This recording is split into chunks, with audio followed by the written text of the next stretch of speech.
Abdullah bin Abdul Muttalib bin Hashim bin Abdul Manaf bin Qusay bin Kilab bin Murrah bin Ka'ab bin Lu'ay bin Ghalib bin Fihr bin Malik bin Nadr bin Kinana bin Khuzaimah bin Mudrika bin Ilyas bin Mudar bin Nizar bin Ma'ad bin Adnan bin Ismail sallallahu ala Muhammad sallallahu alaihi wasallam sallallahu ala Muhammad sallallahu alaihi wasallam sallallahu ala Muhammad sallallahu alaihi wasallam. Assalamualaikum warahmatullahi ta'ala wabarakatuh. Waalaikumsalam warahmatullahi wabarakatuh. Ahlan wa sahlan, kaifa haluka adik-adikku dimanapun kalian berada. Mudah-mudahan adik-adikku semuanya tetap dalam lindungan Allah subhanahu wa ta'ala dan tetap dalam keadaan sehat. Nah, adik-adikku ketemu lagi nih bareng Kak Fauzan tentunya di Teladan Anak Soleh. Fa insyaallah pada kesempatan kali ini selama 1 kali 30 menit ke depan Kak Fauzan akan melanjutkan bagaimana kisah kewafatan baginda Nabi Muhammad sallallahu alaihi wasallam. Sekarang di sini Kak Fauzan telah ditemani oleh adik-adikku dari SDIku Banin Al-Bahjah Pusat. Gimana nih adik-adikku? Sehat semuanya? Sehat. Siap mendengarkan kisah? Siap. Maka adik-adikku kisah pun dimulai ketika baginda Rasulullah SAW tepat berusia 63 tahun. Di mana saat itu di hari Senin ketika waktu duha tepat pada tanggal 12 Rabiul Awal tahun 11 Hijriah, wafatlah baginda Nabi Muhammad sallallahu alaihi wasallam. Nabi Muhammad meninggalkan dunia ini menuju ke hadirat Allah Subhanahu wa taala setelah sebelumnya beliau sallallahu alaihi wasallam mengalami sakit selama 14 hari yang dimulai dari akhir Safar tahun ke-11 Hijriah. Di mana akhirnya Rasulullah SAW di waktu selama 14 hari itu Nabi selalu berpindah-pindah rumah di antara rumah istri-istri beliau. Tetapi ketika rasa sakit menjadi sangat, Rasulullah SAW meminta izin kepada istri-istrinya untuk beliau menginap dan dirawat oleh Siti Aisyah di rumah Siti Aisyah di samping Masjid Nabawi. Nah, adik-adikku, dikisahkan bahwasanya saat itu ketika Rasulullah SAW tidak bisa lagi keluar untuk menjadi imam para sahabat di sholat 5 waktu, Nabi memerintahkan kepada Sayyidina Abu Bakar As-Siddiq untuk selalu menjadi imam waktu sholat. Sehingga Sayyidina Abu Bakar menjadi imam dan inilah tanda bahwasanya beliau akan menjadi khalifatul Rasulillah, pengganti Rasulullah SAW sepeninggal beliau nanti. Kemudian dikisahkan sahabat-sahabat Ansor ketika mengetahui Rasulullah menjadi sangat dalam sakitnya, menjadi lemah, maka saat itu sahabat Ansor berkumpul di sekitar Masjid Nabawi. Ketika Nabi mengetahui hal ini, Nabi pun keluar untuk menemui para sahabatnya, di mana Nabi dibopong oleh Sayyidina Ali di samping kanan dan Sayyidina Fadl bin Abbas di samping kiri, dan Sayyidina Abbas di depan Nabi seraya mengarahkan Nabi. Sehingga Nabi yang sangat lemah itu duduk di tangga mimbar Masjid Nabawi, dan saat itu Nabi berkhutbah dan mengatakan, khawatir tentang wafatnya Nabi kalian, apakah ada Nabi sebelumku yang kekal abadi? Sesungguhnya aku, kata Nabi, akan menyusul Tuhanku dan kalian akan menyusulku, juga akan menyusulku menuju ke hadirat Allah Subhanahu wa ta'ala. Maka Nabi berpesan, aku berwasiat kepada kalian dengan kaum muhajir. Hai kaum Ansor, berbuat baiklah terhadap mereka muhajir yang hijrah dari Mekah ke Madinah. Maka adik-adikku, Nabi pun kembali ke kamar Siti Aisyah, dan saat itu Nabi SAW menemukan wadah air, sehingga Nabi menaruh kedua tangannya di dalam wadah air tersebut dan meraup wajahnya agar terlihat segar kembali. Kemudian Nabi berdoa kepada Allah Subhanahu wa taala, Allahumma a'inni ala sakaratil maut. Ya Allah, tolonglah aku, kata Nabi, atas sakaratil maut. Maka saat itu Siti Fatimah, putri baginda Nabi, melihat apa yang terjadi terhadap ayahandanya, sehingga Siti Fatimah mengatakan, wa karbah likarbika ya abati, musibah atas engkau wahai ayahandaku. Maka Nabi menjawab, la karba ala abiki ba'dal yaum. Tidak ada musibah atas ayahmu ini wahai Fatimah ba'dal yaum, setelah hari ini. Karena Nabi SAW tahu bahwasanya SAW akan disambut oleh para penghuni langit dan kehadirat Allah Subhanahu wa taala.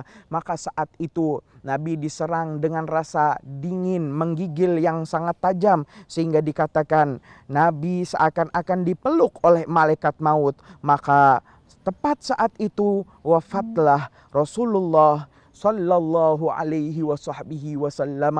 Maka ketika kewafatan baginda Nabi sallallahu alaihi wasallam tersebar kepada para sahabat Ansor dan Muhajirnya, maka di antara keadaan para sahabat Nabi yang mendengar itu, ada yang mendustakan karena kaget, dan diceritakan tentang Sayyidina Umar bagaimana kisah beliau radhiyallahu anhu. Ketika Sayyidina Uthman mendengar kabar wafatnya Rasulullah, beliau terdiam, tidak dapat berkata-kata. Sayyidina Ali pun terduduk dan terlihat lemah dan lesu. Dan yang teguh dengan kematian Rasulullah hanya dua sahabatnya, yaitu Sayyidina Abu Bakar As-Siddiq dan juga Sayyidina Abbas, paman sallallahu alaihi wasallam.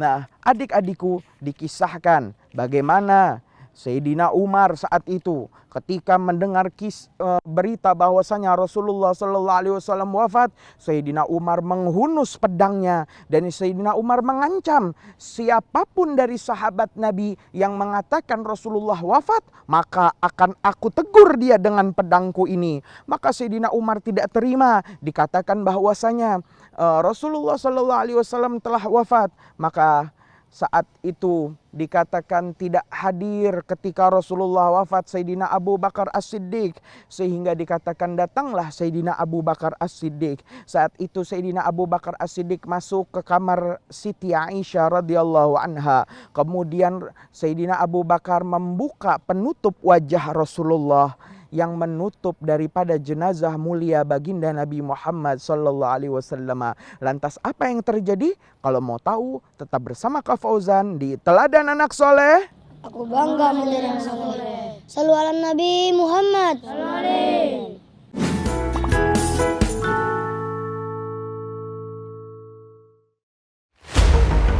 Allahumma ya Rabbana ya Allah, ya Allah, ya Allah. Kami datang ke tempat ini karena kami ingin dekat dengan kekasihmu Nabi Muhammad.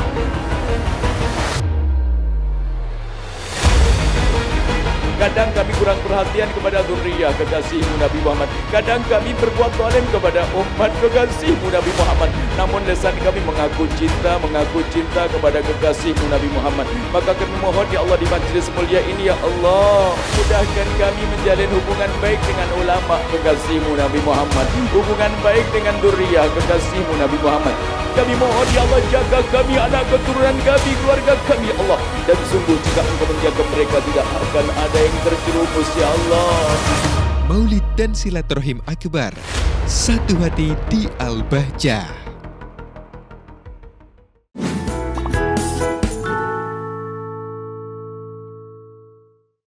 Ya adik-adikku, kemudian dikisahkan bahwasanya saat itu Sayyidina Abu Bakar As-Siddiq pun datang dari ketidakhadirannya saat Rasulullah wafat. Ketika beliau Sayyidina Abu Bakar datang, masuklah beliau memastikan dengan kewafatan baginda Nabi, maka beliau radhiyallahu anhu masuk ke dalam kamar Siti Aisyah putrinya. Kemudian saat itu membuka daripada kain penutup wajah di atas wajah yang mulia Rasulullah sallallahu alaihi wasallam. Ketika dibuka dan dipastikan Rasulullah telah wafat, maka saat itu beliau Sayyidina Abu Bakar mencium wajah Rasulullah. Ketika setelah menciumnya, beliau Sayyidina Abu Bakar menangis dan saat itu keluar untuk menenangkan para sahabatnya. Kemudian Sayyidina Abu Bakar mengatakan, "Ala, ingat," kata Sayyidina Abu Bakar, "man kana ya'budu Muhammada fa inna Muhammada qad mat." Barang siapa yang mereka menyembah Muhammad, maka sesungguhnya Muhammad telah wafat. Wa man kana ya'budullah fa innallah hayyun la yamut. Tetapi barang siapa yang dia menyembah Allah Subhanahu wa taala, sesungguhnya Allah Maha hidup dan Allah tidak akan mati. Kemudian Sayyidina Abu Bakar membacakan ayat yang mengatakan innaka mayyitun wa innahum mayyitun. Sesungguhnya engkau Muhammad akan menjadi seorang yang wafat dan mereka para sahabatmu juga akan menjadi orang yang akan wafat. Maka Sayyidina Abu Bakar datang menenangkan para sahabatnya yang bersedih, terdiam, terduduk, hingga yang mendustakan dengan kewafatan Rasulullah sallallahu alaihi wasallam.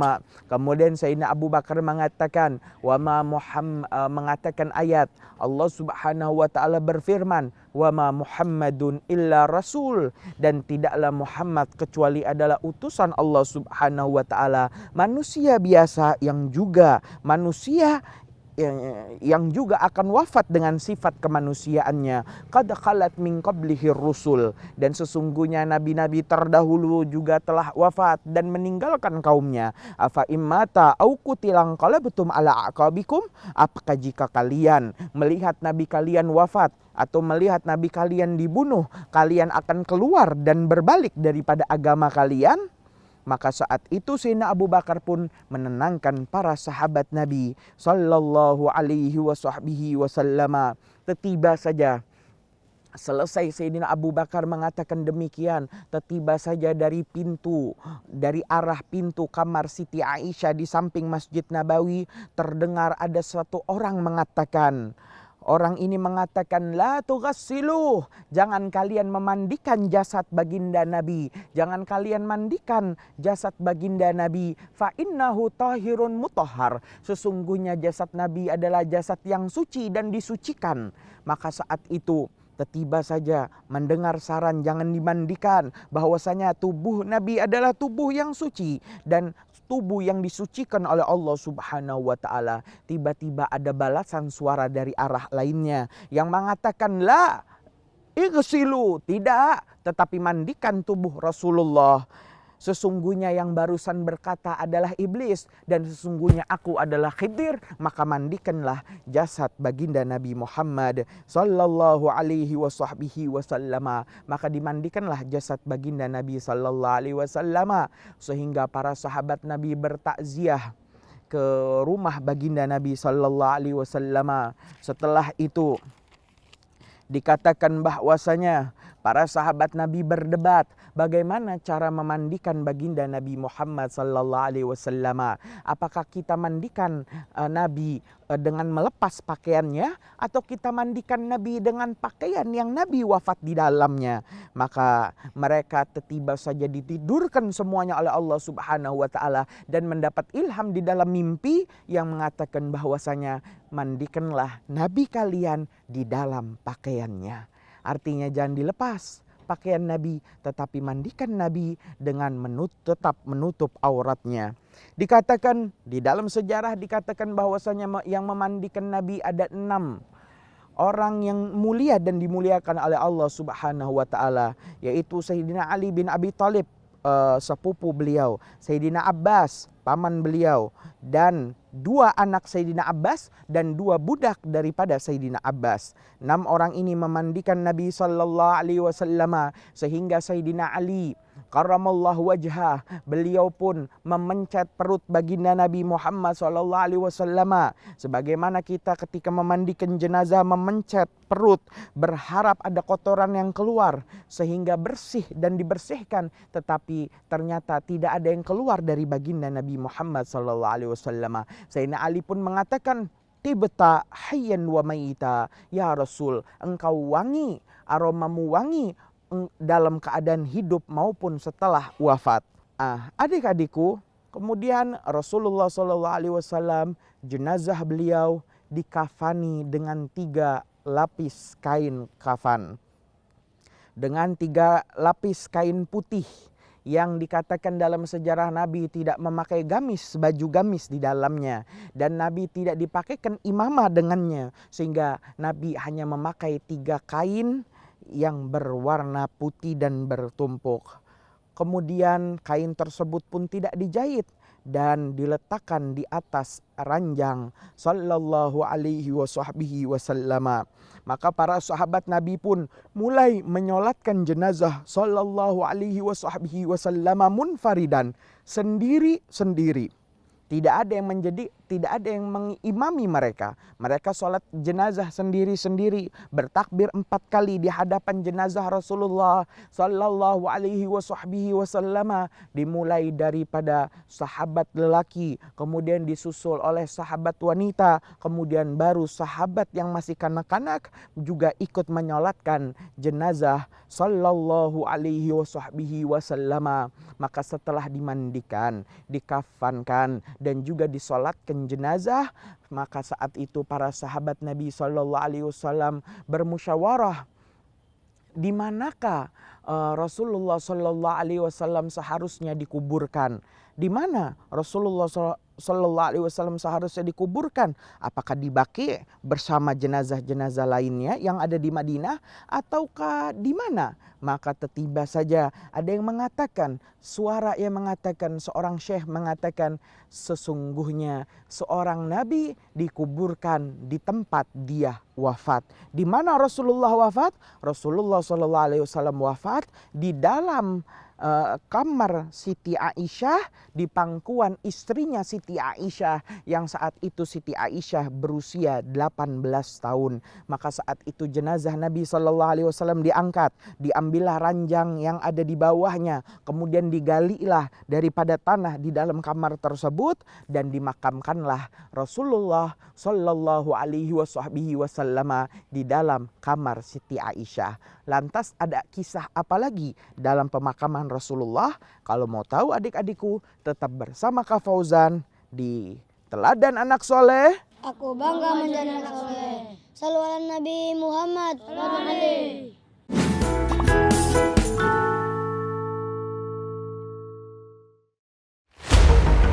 Allahumma ya Rabbana ya Allah, ya Allah, ya Allah.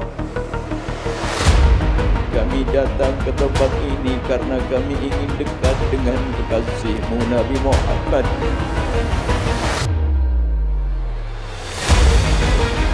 Kadang kami kurang perhatian kepada zuriyah kekasih-Mu Nabi Muhammad. Kadang kami berbuat zalim kepada umat kekasih-Mu Nabi Muhammad. Namun lisan kami mengaku cinta kepada kekasih-Mu Nabi Muhammad. Maka kami mohon ya Allah, di majlis mulia ini ya Allah, mudahkan kami menjalin hubungan baik dengan ulama kekasih-Mu Nabi Muhammad, hubungan baik dengan zuriyah kekasih-Mu Nabi Muhammad.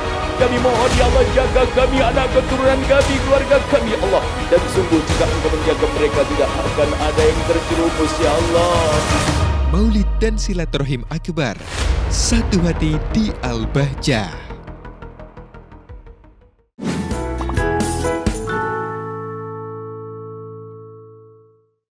Nah, adik-adikku, maka ketika Nabi SAW dipastikan akan dikubur di tempat di mana beliau SAW meninggal, yaitu di kamar Siti Aisyah, tiba saja para sahabat Nabi SAW pun berdebat lagi dan saling bertanya lagi, ayul had au yudhurah, apakah model kuburan Nabi akan dijadikan dengan model dorah?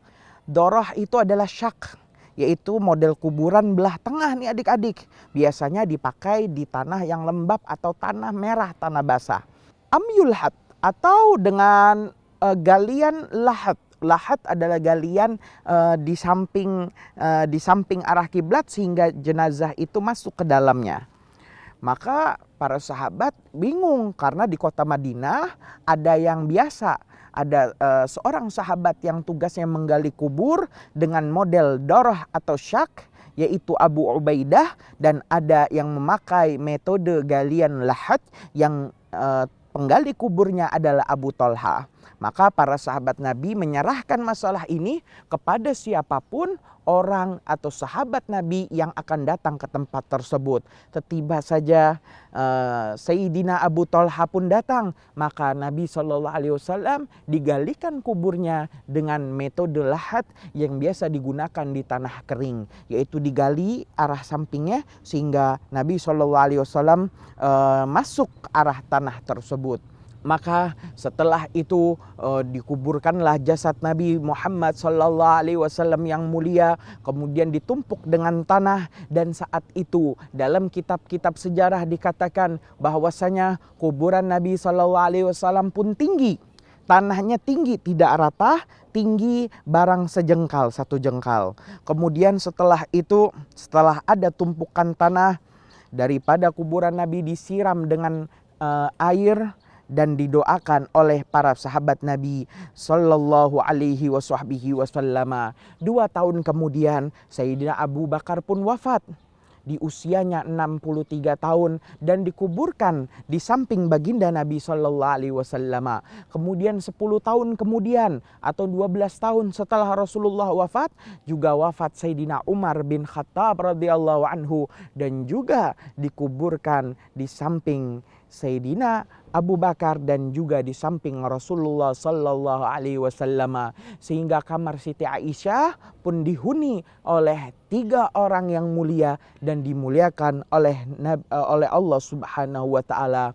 Ketika Rasulullah wafat, Rasulullah meninggalkan 2 peninggalannya, yang mana jika kita sebagai umat Islam memegang teguh dengannya, maka kita akan selamat dalam mengarungi kehidupan ini. Yang pertama adalah kitabullah, yaitu kitab suci umat Islam, Al-Quran, yang dengan kita fahami tafsirnya, terjemahnya, dan kita amalkan, maka kita akan selalu berada di jalannya Allah Subhanahu wa taala. Dan yang kedua adalah hadis baginda Nabi Muhammad sallallahu alaihi wasallam. Nah, adik-adikku, setelah itu dalam keadaan bersedih dikatakan bahwasanya dilantiklah Sayyidina Abu Bakar As-Siddiq menjadi Khalifatul Rasulillah, pengganti Rasulullah sallallahu alaihi wasallam, dan memerintah kota Madinah dan semua kedaulatan Islamiyah di berbagai negara di bawah pimpinan beliau Sayyidina Abu Bakar As-Siddiq. Tetapi hanya berselang selama 2 tahun lamanya, di mana Sayyidina Abu Bakar As-Siddiq juga wafat di usia 63 tahun dan dikuburkan di samping baginda Nabi Muhammad sallallahu alaihi wasallam. Inilah kisah akhir dari episode kisah Rasulullah sallallahu alaihi wasallam. Fa insyaallah nih adik-adik, kita akan melanjutkan dengan kisah Nabi Adam alaihissalam dan kisah para nabi selanjutnya. Nah, adik-adikku, ada yang ingin bertanya? Kak Fauzan, kalau sholat jenazah berjamaah itu boleh nggak? Sesungguhnya sholat jenazah dilakukan, afdolnya adalah dengan berjamaah, di mana seorang imam menjadi pengarah daripada makmum sholat jenazah, yang mana sholat jenazah nih adik-adik dilakukan sebanyak 4 kali takbir. Dan jika engkau tidak temukan jenazah juga telah dikuburkan di dalam kuburannya, maka dikatakan bahwasanya bisa dengan melakukan sholat ghaib.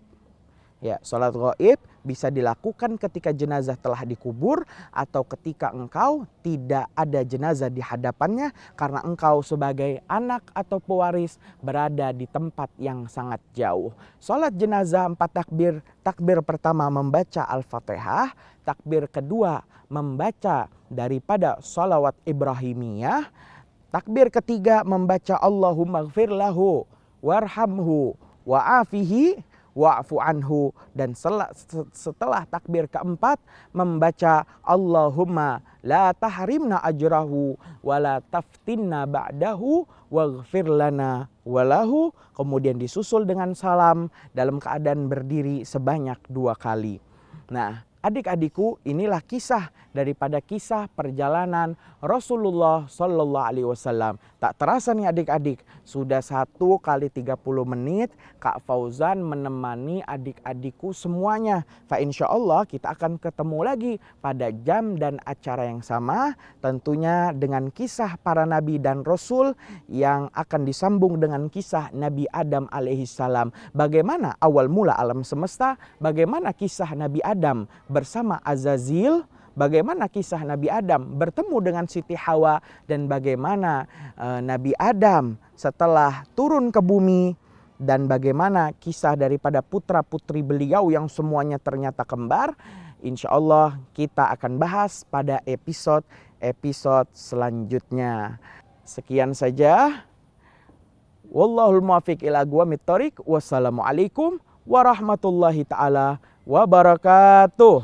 Waalaikumsalam warahmatullahi wabarakatuh.